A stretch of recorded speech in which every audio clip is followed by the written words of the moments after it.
Hi, I'm Steve Desilets, lead designer for Dantes Inferno. I trust by now you've seen most of the circles of hell, but let me show you another one. It's called game development. If you want to know why this game could only have been made at Visceral Games, you don't need to look any further than gluttony. That circle expresses certain elements and themes that I know I wouldn't have gotten permission to do in any other place I worked. Gluttony was one of those ones that kind of brought up, a little bit of that toilet humor kind of stuff. Bile, vomit, poop.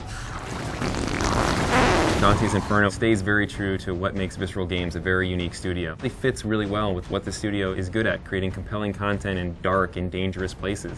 Mind-blowing kind of moments, whether it's horror or action or adventure, it's pushing the limits of what you can do in a game.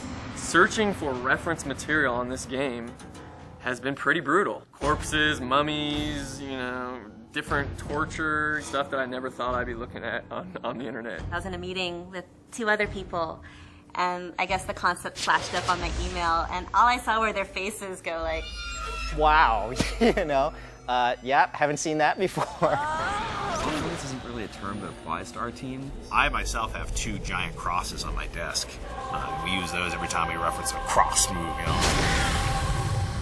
I should put it around my chain and just walk around all day blessing people. Ooh, you'd get fired at most places for talking about what we talk about on a daily basis. We don't have to worry about anybody getting offended. I've got a naked picture of Cleopatra on my desk, and that's okay. I probably have 200 pictures of intestines on my machine. I keep asking EA to allow us to set things on fire in the parking lot, but they won't let us do it. Defecation, bodies cut in half. There have been some emails sent out that... Sometimes you'll come into work and you'll go to the kitchen and get coffee, and there's just some guy over there with a broomstick, and he's looking at himself in the mirror doing this or going, We actually bought a scythe from a farming shop, farmers, monthly, whatever. So we bought this scythe. As soon as we got the scythe's got the little handles, no, this ain't gonna work. No, the scythe they got in the mail, I think, was kind of a little small. Yeah, we actually use a hockey stick for, the scythe stand-in while we're acting out. there'll be sort of an open conference room place, and there's sort of fake fighting. You kind of hope that no one gets hurt. There will always be people that see video games as for kids. When they see what's going on in our game, they're like, whoa, you can't show that to kids. This game isn't for kids. Cleopatra is kind of the monster boss character of Lust. She was tricky, we went through a bunch of iterations on her. We had some early concepts that were just sex organs all over her body and her fingers and her face. Ultimately not a character that I think would have served the game. One of the things we added to our game was what we call ribbon technology. Elements in the game, such as the tapestry that's attached to Dante, the ribbons that come from his wrist, are full physics objects, and so Lucifer got his use of ribbons in a very unique area.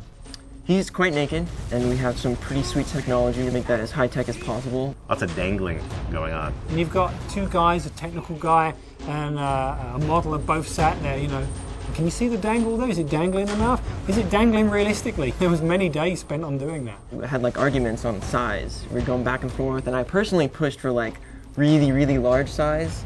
Let's just say that some of the team members had some fun late at night playing with those values. I had it dragging beneath him, it was like a donkey. He was just scraping it along the ground, and then he starts flying, and it's dangling in the air and waving around. And it was in there for a little while because I accidentally submitted it. By accident. It's gotten so gross that, there's no outgrossing each other. Actually, the biggest prank we play on each other is when people go on vacation, we cover their desks in unicorns and rainbows. Maybe it's called cornify. There's an official word for it. You walk through the gates of hell to get to where we work. And you go to Wes's desk and it's covered in unicorns. What is hell? What's it going to be like? Early on, we were just kind of, joking around. We could make a game just filled with tons of cubicles and call it a day. We thought about maybe having our take on the shades, maybe putting people to piss us off down into hell. Sitting in a dentist's chair. No hate mails yet, but we're kind of hoping for some. We actually haven't received any of that. I mean, we've seen sort of the forum flames, but that's going to come from anything that's on the internet. No hate mail. No. Some people have been a little, surprised that this is something I would want to do. What comes after hell?